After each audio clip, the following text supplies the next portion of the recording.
I'm endlessly fascinated and curious about the world around us, about business, about politics, about the arts, about culture, developments, social issues, and the people. Most importantly, about the people that are shaping our future. Every night, I get the opportunity to have conversations, to dive into conversations with thought leaders, with change makers, entrepreneurs, politicians, and everyday heroes who unpack the ideas and stories that I think matter to all of us. What's the future of our economy? What's the future of our country? How do we build stronger communities? What can we learn from music, theater, sports, politics, the arts? How does policy shape our real lives? What does leadership look like, real leadership in today's environment? If it's interesting and relevant and topical and we're talking about it, you'll hear about it here at 6 o'clock on the Brian Crombie Radio Hour. I want to have real conversations, in-depth conversations. These are ideas we're sharing. This is the Brian Crombie Radio Hour. Thanks for joining me.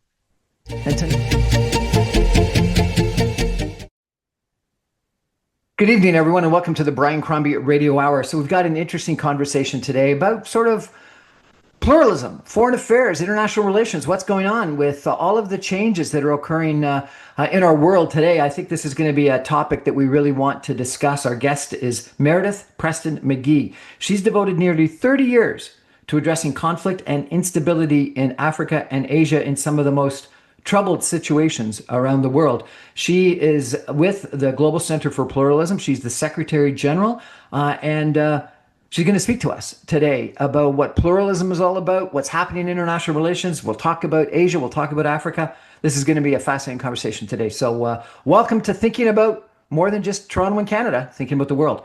Meredith, welcome to the show. Thank you so much for having me, Brian. My pleasure. So tell me, what is pluralism and how does pluralism function as a strategic advantage for Canada, for countries, and for communities? Explain, please. Thanks. Well, I will start with explaining pluralism and how we see it. I think it's a word that a lot of people may have heard, but they can't necessarily put their finger on what it really means. And what we do know in our society and in societies around the world is that differences abound everywhere. All of our societies are diverse. That's simply a fact.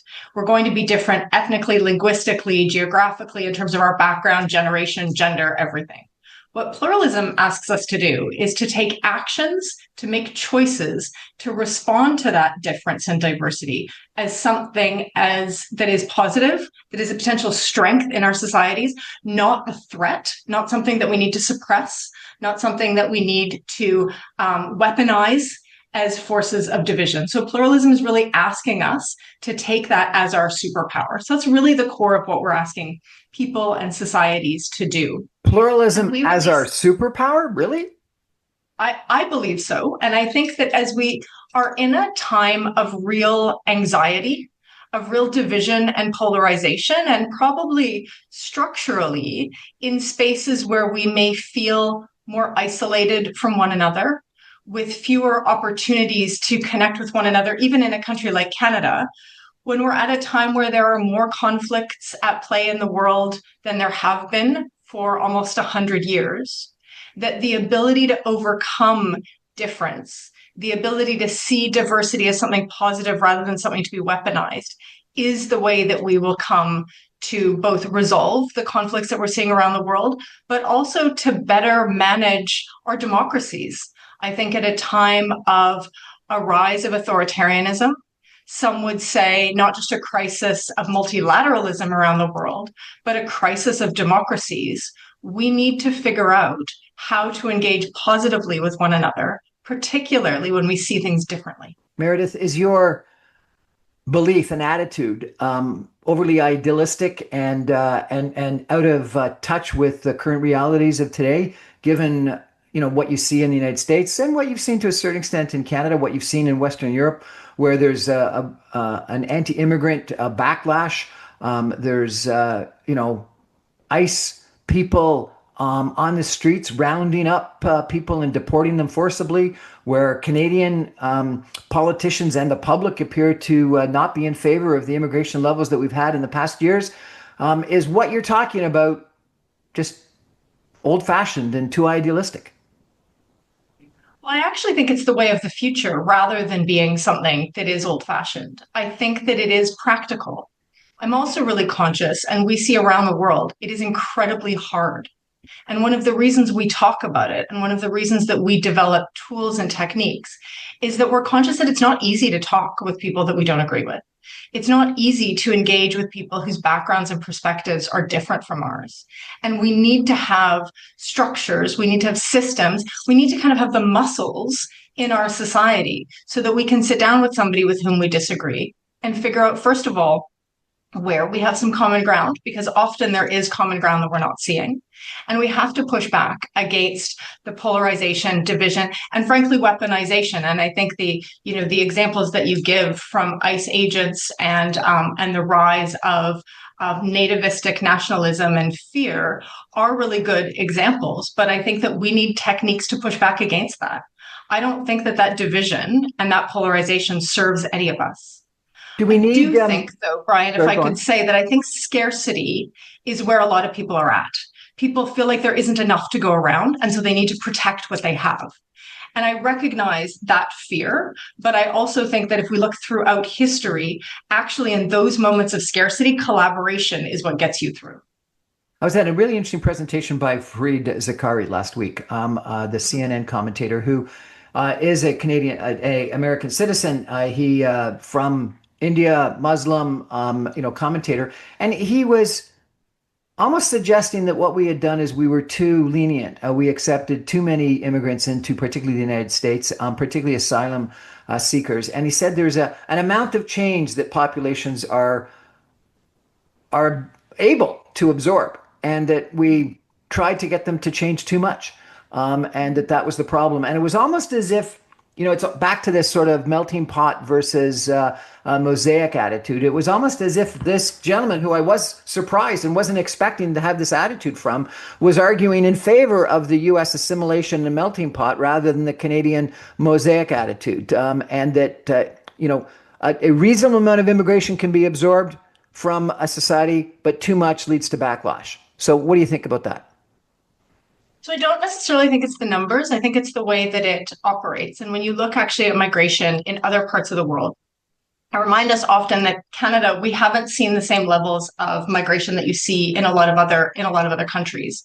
But what we have seen here in Canada that has worked really well is when communities come together to welcome immigrants into their spaces.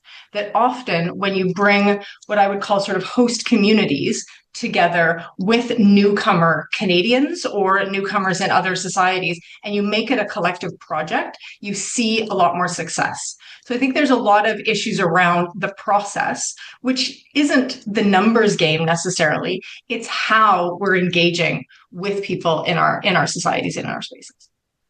You've done a lot of work in Africa and Asia. Tell me a little bit about what you found there in regards to pluralism, because India, as one example, is very dominant in one religion and one ethnic background.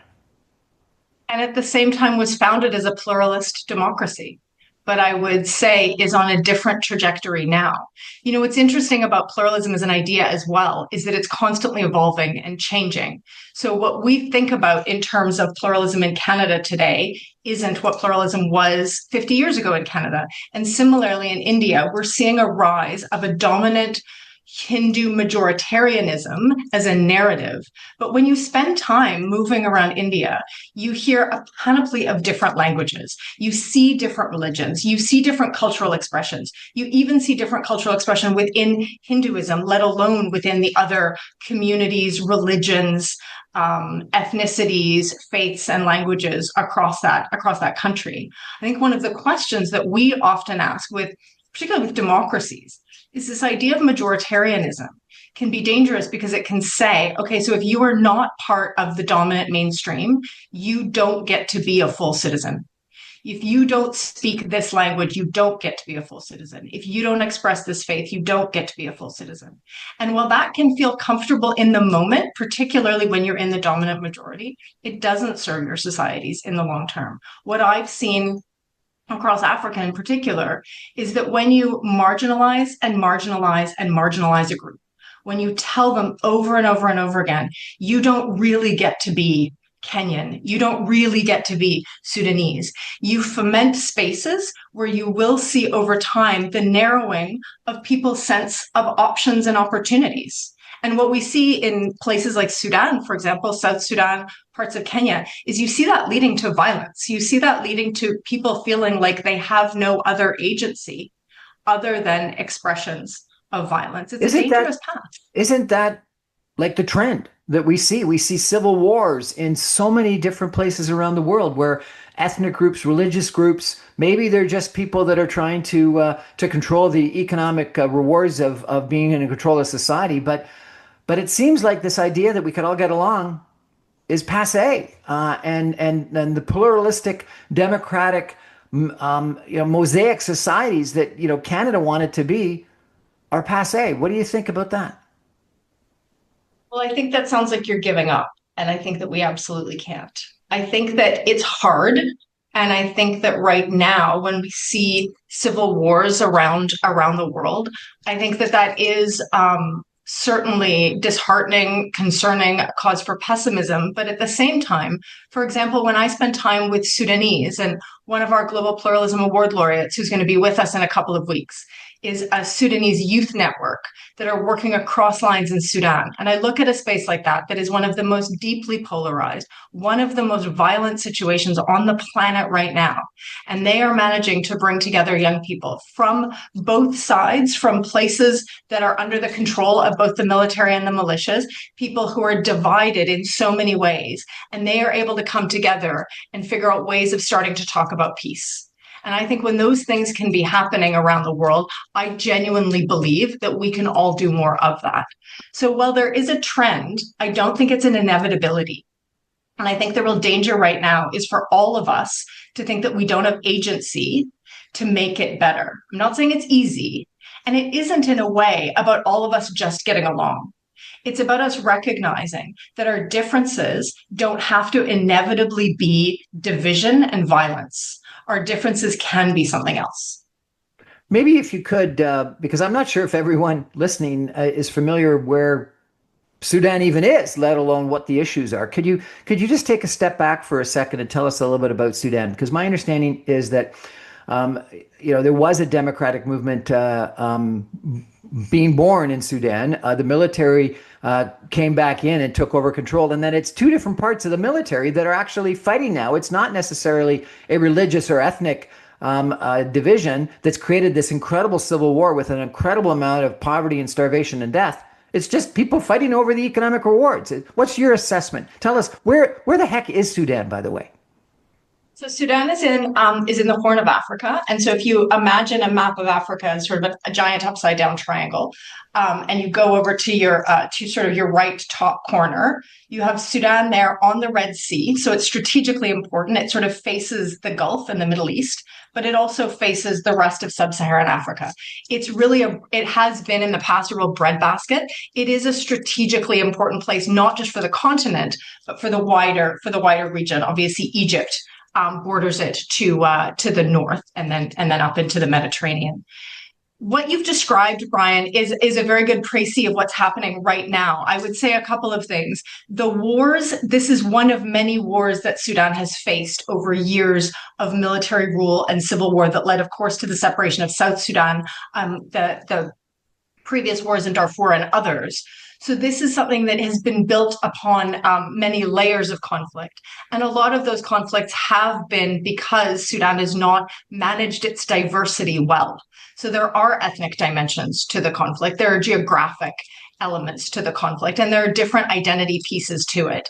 The reasons of the immediate current conflict certainly are a breakdown between the Sudan Armed Forces and one of the main militia groups that they sort of were allied with as part of the military takeover of Sudan after the democratic revolution and the attempt at a democratic transition after 2019.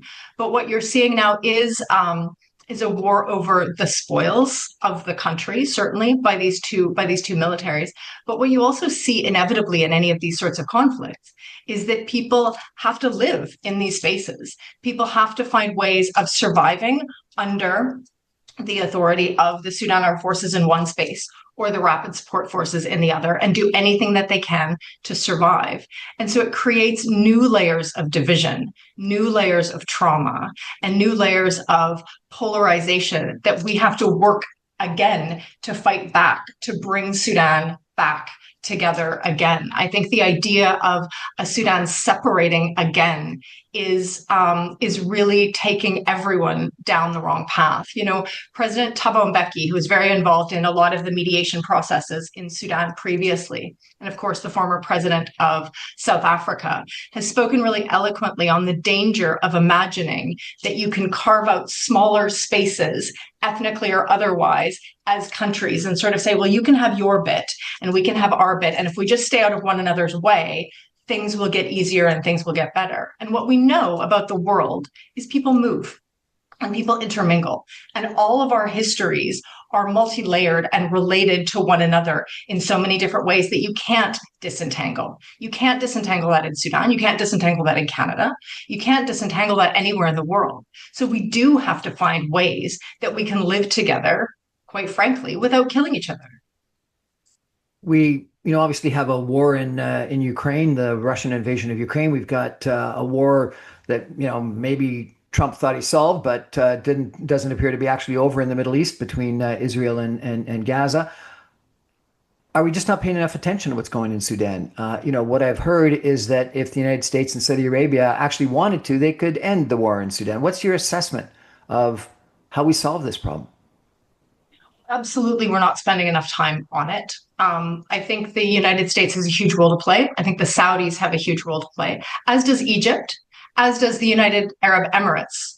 And those four countries, in fact, make up something called the Quad, and they have been in conversation with one another. But this is a war that is being fueled by the outside, not fueled by the United States per se, but fueled by others in the region.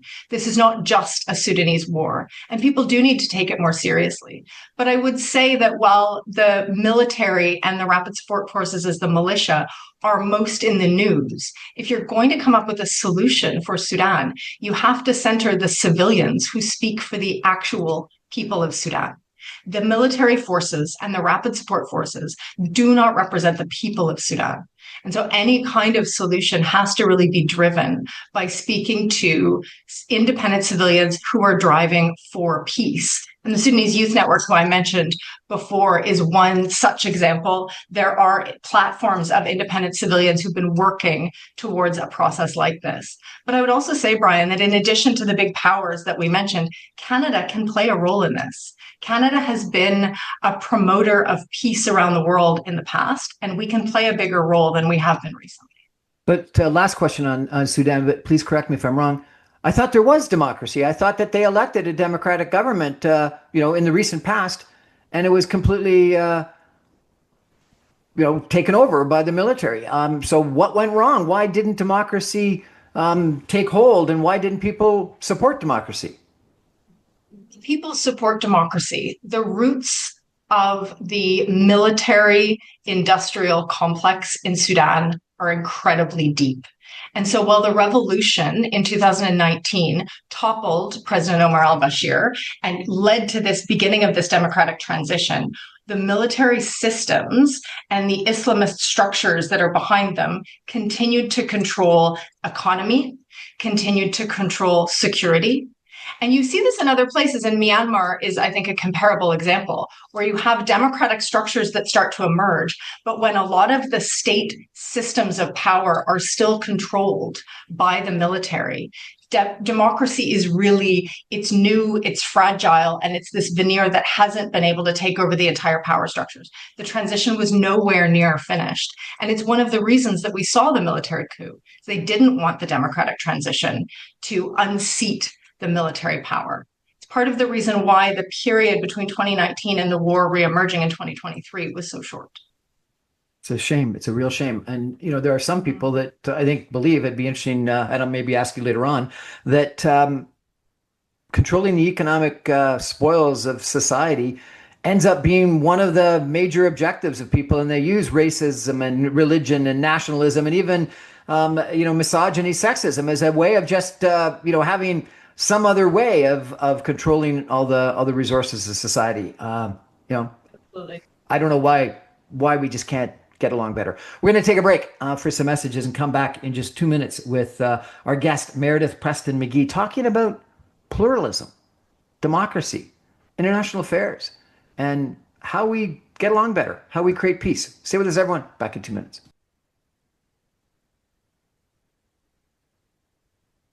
Welcome back, everyone, to the Brian Crombie Radio Hour. Really interesting conversation tonight with Meredith Preston McGhie. She is the Global Center for Pluralism Secretary General. She was appointed to that in October 2019. In this position, it's a peace builder job where she provides strategic leadership for the center and represents the organization externally as an ambassador of pluralism to develop strong relationships with diplomatic communities, governments, and other institutions. Before the center, Meredith worked as the African Regional Director with the Center for Humanitarian Dialogue, overseeing some complex mediation and dialogue efforts in Africa. She also worked in the Kenyan National Dialogue and Reconciliation process, and she's contributed annually to the Oslo Forum. Wow. And Meredith, you've worked with the Naga in Northeast India, with indigenous communities in Myanmar, supporting UN efforts in Kosovo, Northern Iraq, South Sudan, Somalia, Nigeria, and Kenya. What a career. What a life. What an experience. I've been incredibly fortunate to spend time in all of those places. It's taught me a huge amount. What has it taught you? Brian, I was thinking the other day, actually, that one of my earliest jobs was with the Naga in the northeast of India. It's a community I'm sure most of your listeners have never heard of. It's in a tiny mountainous bit of India that sits on the other side of Bangladesh. It's in one of the provinces in Nagaland and Manipur. And I was working with indigenous leaders, human rights leaders, and I was also working with the armed resistance, helping them negotiate with the government of India. And one of my mentors talked a lot about the need for the Naga to fight the government of India because they were fighting for the soul of their culture. Their culture was pluralist and democratic and consensus building and open. And they were fighting for protection of their own culture against the onslaught of the government of India. But in creating a secretive armed resistance movement in order to fight the government of India, he reflected that they'd lost their cultural soul, that the things that they were fighting for, they ended up losing by having to fight the kind of violent, secretive, militarized resistance that they needed to fight in the war against the government of India. And that has always stayed with me when I think about how we seek to resolve conflict, but also how we seek to protect our own democracies, whether it was when I was living in Kenya or here back in Canada, that we really have to sit back and think about our first principles of what we are as a society and what fighting for our democracy or fighting for our culture actually does to the culture that we're maybe trying to protect.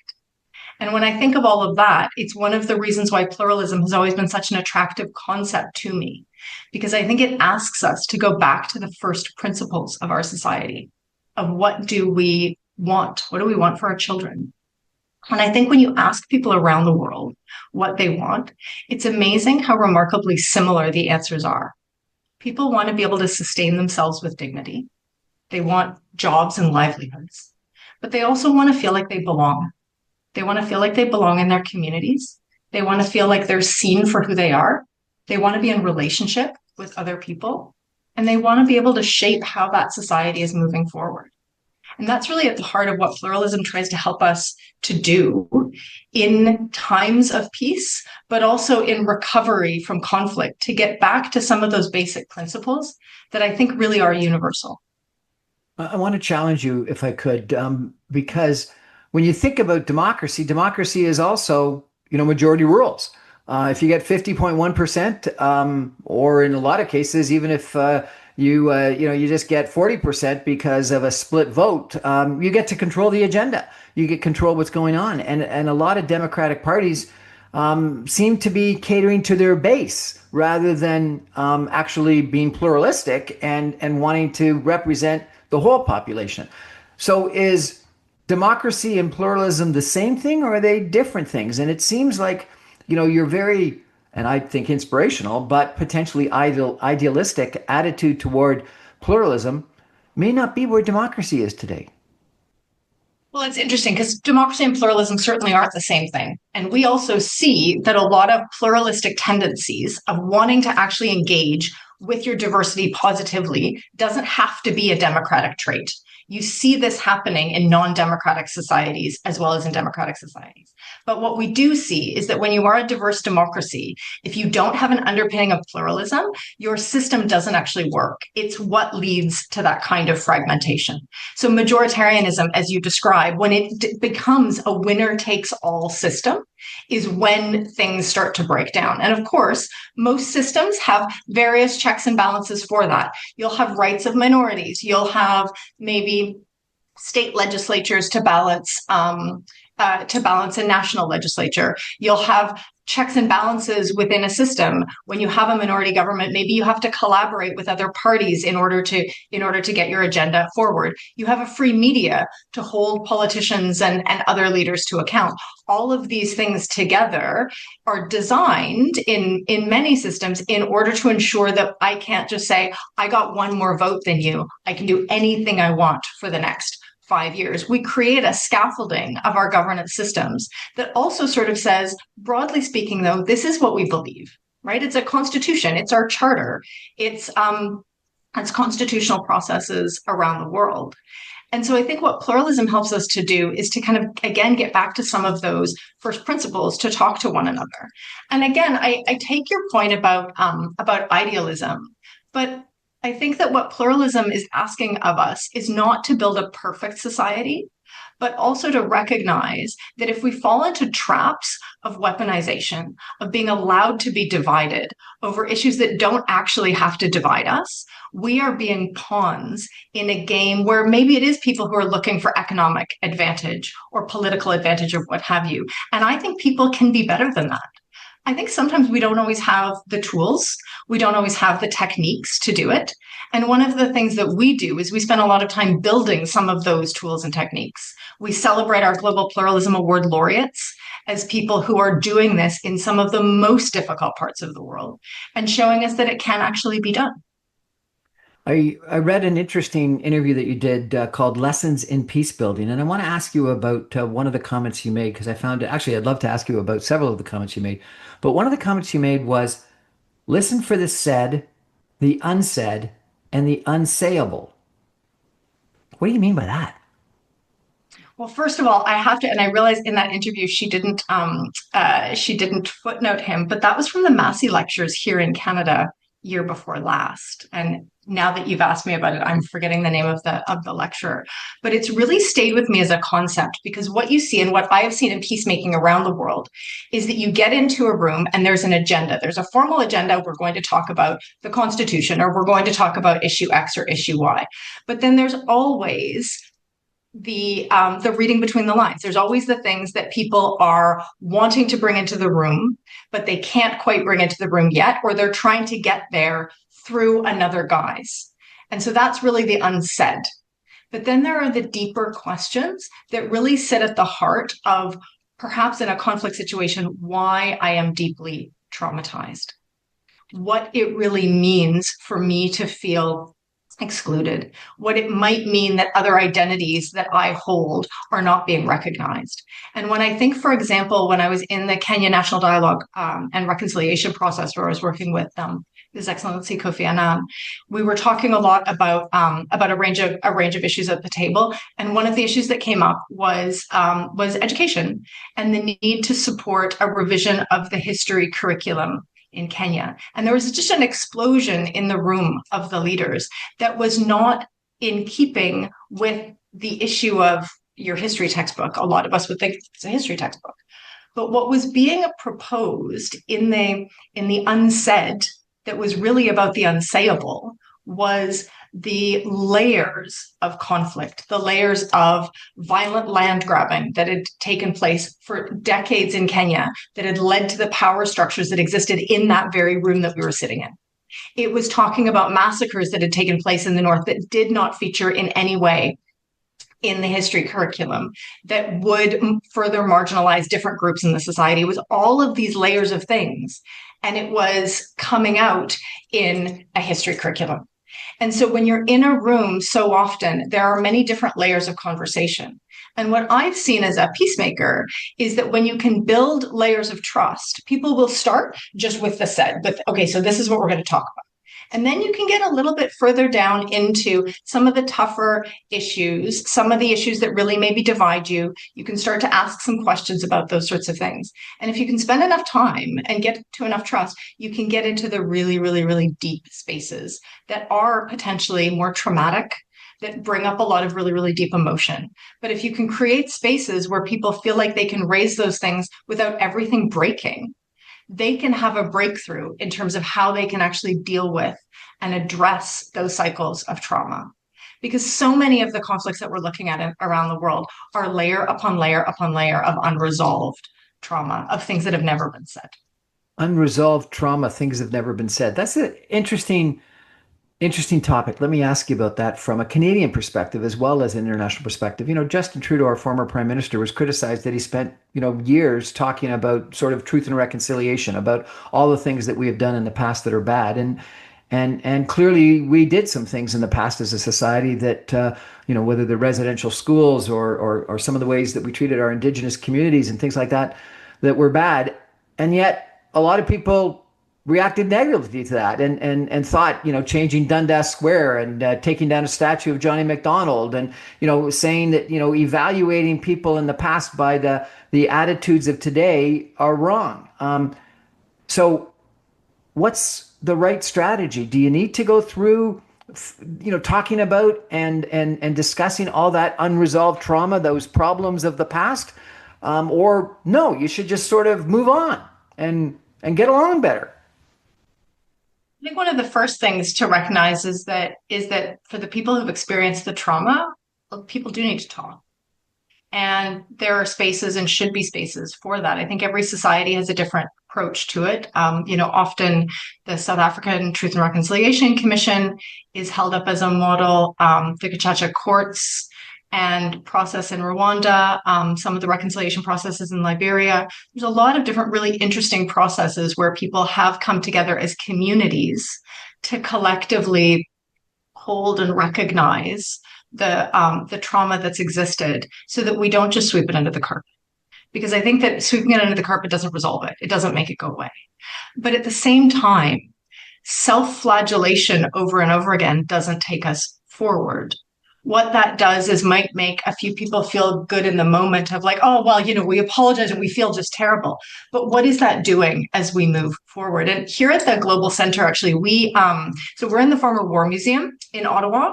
And, this is a big colonial building. It was the Dominion Archives originally. And so we commissioned an Indigenous history of the building and the land with Archipel Consulting, who are a really wonderful Indigenous consulting firm.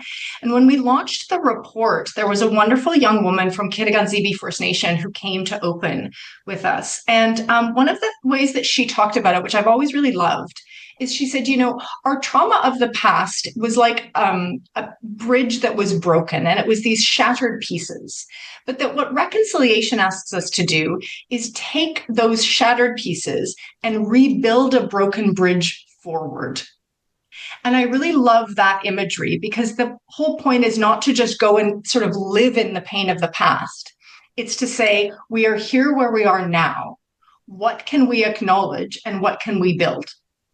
Because guilt, as other First Nations colleagues of mine have reminded me many times, guilt is a paralyzing emotion. Shame is a paralyzing emotion. It doesn't enable us to say, I have some agency in doing something better in the future that engages all of us, that celebrates Indigenous culture, that doesn't erase the pain and the trauma of the past, but celebrates that and celebrates that alongside other things in Canadian history that we can all be proud of.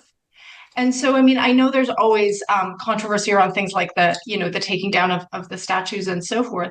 But I think contextualization of these spaces is a really interesting approach. Just behind us, there's a new point for your listeners if they're ever up in Ottawa, because we do have some beautiful spots. Kiweki Point, which is just behind the National Gallery here, has been reopened, and there was some controversy around some statues there. And what they've done is they've separated out the statues. They worked with Kitigan-Zibi First Nation. They have a series of plaques that contextualize the space, and they ask you to reflect on the history and on the future. And I think that coming together like that in more constructive ways will take everybody forward rather than creating divisions or ignoring trauma that does need some space in order to be resolved. I like your image of repairing a broken vase or a broken bridge and moving forward rather than, what did you call self-flagellation? Is that what you think we did over the course of the last 5-7 years? No, not entirely. I think there was some of that. But I think that I think it's been a mixed record. And I also think when I look at the Truth and Reconciliation calls to action, I think one of the other things that's really striking to me about that is that there's a lot of really practical things in there that we can and should do around ensuring that services are available for people, that some of the structural marginalization that has gone on for so long is repaired, so that, I mean, clean drinking water is the most obvious example, but obviously there's a huge number of those, whether it is issues around children in care, whether it's around health services and so forth. There's a lot of really practical things that can be done. And one of the things I find, back to, one of your questions about the pragmatism of pluralism, is that often what holds people back from doing some of these practical things is divisions of bringing people around the table that need to be around a table, that maybe don't agree with one another, but they all see the same problem. They're seeing it from different vantage points. To bring people around the table to come up with some kind of collaborative solution. And I think that there's a lot more that we can learn from peace building around the world, to have constructive conversations where you bring different stakeholders together in order to address some of the core issues in the TRC calls to action, for example. We're going to take a break for some messages and come back in just 2 minutes with our guest, Meredith Preston McGhie, talking about pluralism, democracy, the world, international affairs, and is her attitude idealistic, or is it what we actually need to achieve a better world? Welcome back, everyone, to the Brian Crombie Radio Hour. I've got Meredith Preston McGhie with us tonight, talking about pluralism. Meredith, you've had like a really interesting career. You worked for the United Nations for 6 years in Sudan and Kosovo and Iraq and Sudan and Somalia. And then you worked for something called the Center for Humanitarian Dialogue in Africa. And then for 12 years you did that. Were you based in Africa the whole time? And then you worked for the Global Center for Pluralism. So tell us, how'd you get to where you are? Where'd you live around the world? And what the heck is the Global Center for Pluralism? Let me start with sort of your first set of questions. I was in East in the Horn of Africa for a little over 20 years.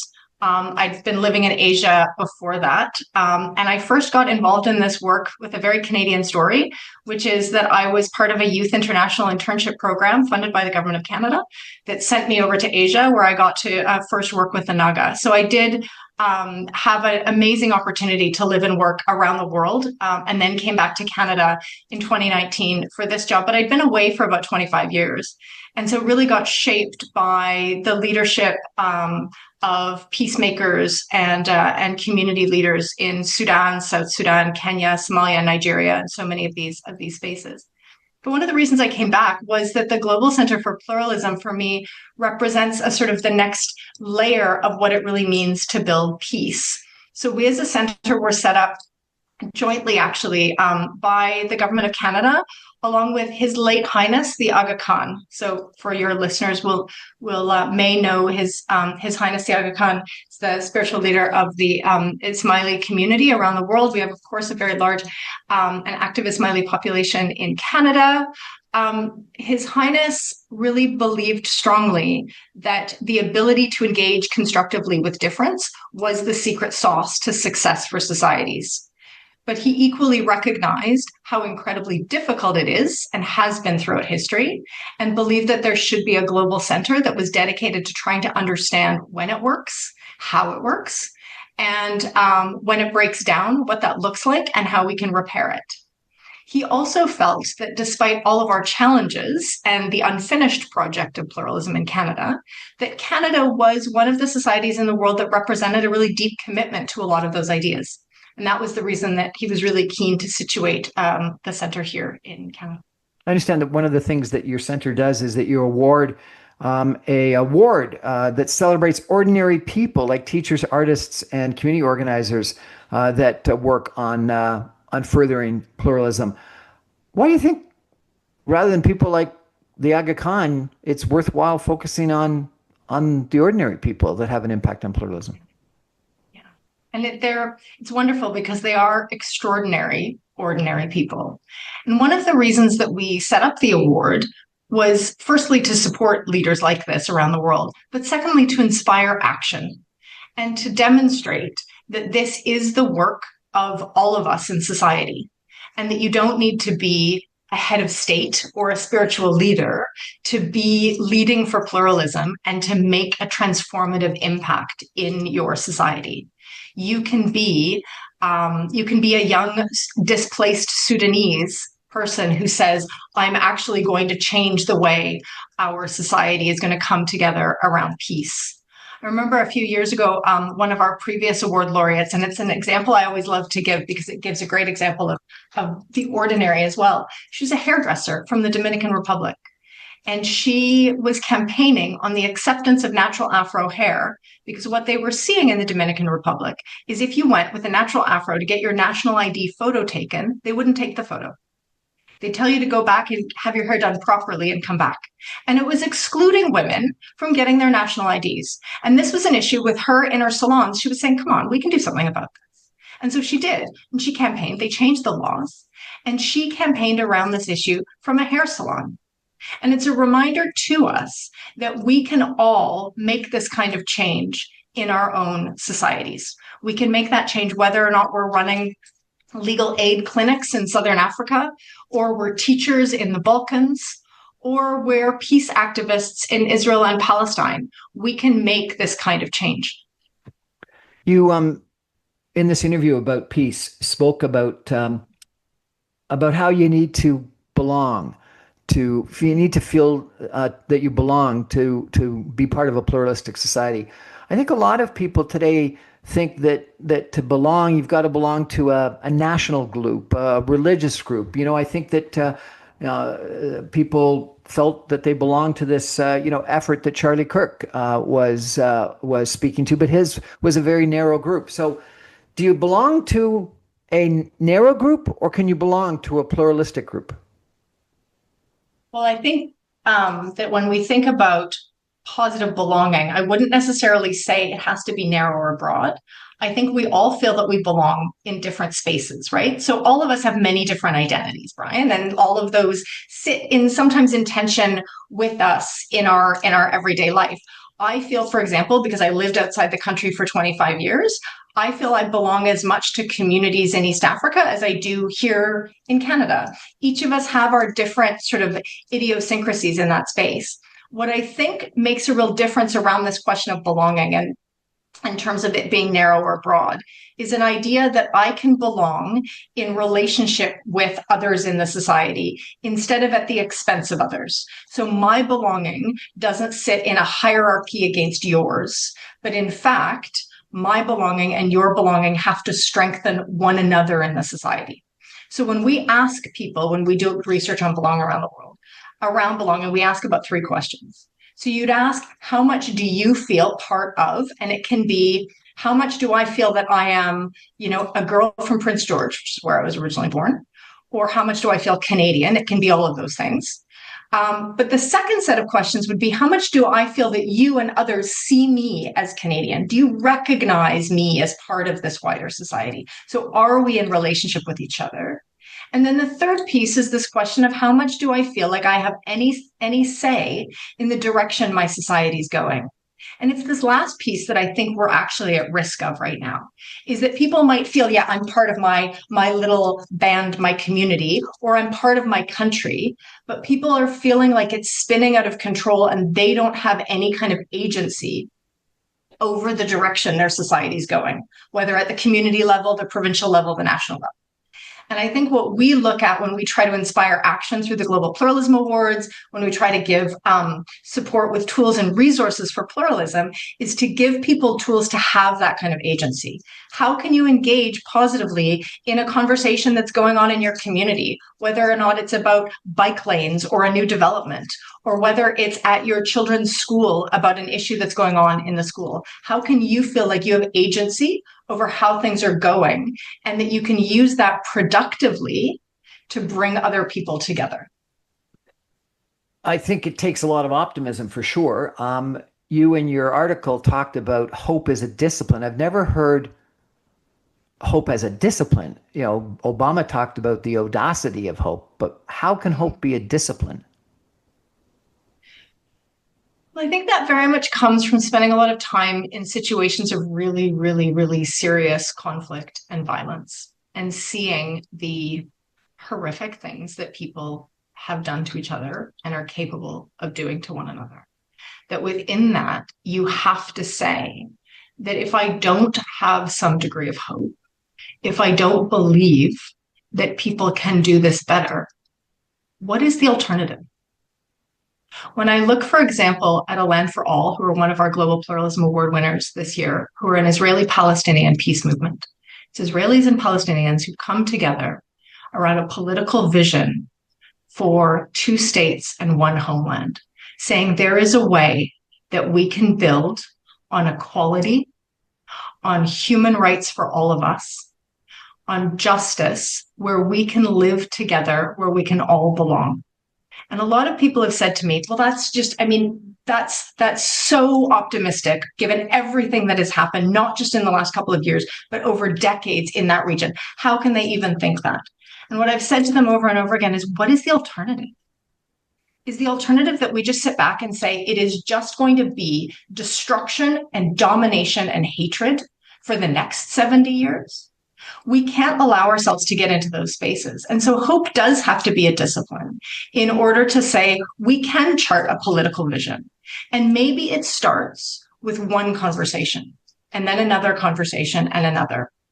And what I have seen in peace processes is I have seen it start with one conversation. We ran a series of peace processes in the middle belt of Nigeria, which is an area of deep-seated, longstanding violence, not genocide against the Christians, as President Trump has noted recently, but something that is much more deep and complex between sedentary populations and pastoralist populations, Muslim and Christian ethnicity. So many different things come together. And nobody was able to get leverage on starting a process. And I went there with one of our senior advisors many, many years ago in the Center for Humanitarian Dialogue. And we had a series of just one-on-one conversations with radicalized young people, with the security services, with the traditional leaders, with women. And we just sat and we talked. And out of that, we were able to weave the beginning of a process. And it happens one by one, by one, by one. And it isn't going to change overnight. But I really believe that if all of us would go out and have that one conversation, you really never know where it can lead. Well, this is a very hopeful, optimistic, and positive conversation. I appreciate it. I really wonder how Ukrainians and Russians are ever going to live together or live even as neighbors with a wall between them in the future. I wonder how people from Gaza and Israelis will ever live together. But then I'm astounded that the Catholics and the Protestants in Northern Ireland seem to have figured it out. And I'm not close enough to that to know why and how, but it seems to have worked in a place that seemed, impossible to have reconciliation over a long period of time.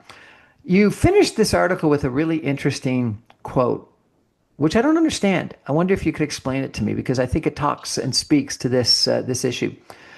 You say, and you're quoting Rumi, you say, out beyond ideas of wrongdoing and right doing, there is a field. I'll meet you there. What do you mean by that? So, Brian, I'm also laughing because I say sometimes we like to joke that when we want to be accessible about these issues, let's start by quoting a 13th century Sufi poet. And so I'm conscious that it does feel a bit esoteric. But the idea and the reason I love that quote is that often we get stuck in our heads about this thing is right and this thing is wrong.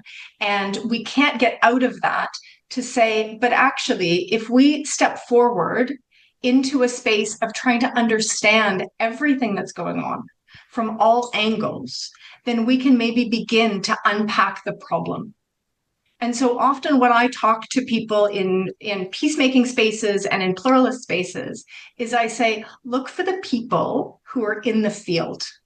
Because there's a lot of people in our society that you will disagree with deeply, but they are interested in trying to have a deeper understanding of the issue. They're interested in trying to understand why you think what you think, and then to interrogate a little bit why they think what they think. And through that, you can come up with really interesting and different conversations that will start to open the kinds of spaces that I mentioned, even in my Nigeria example, that you begin to sort of unpack these pieces. And so we have to, I think, get out of these binaries of I believe this and you believe that, and there's simply a gulf in between us. But step into this field where we can start to understand one another.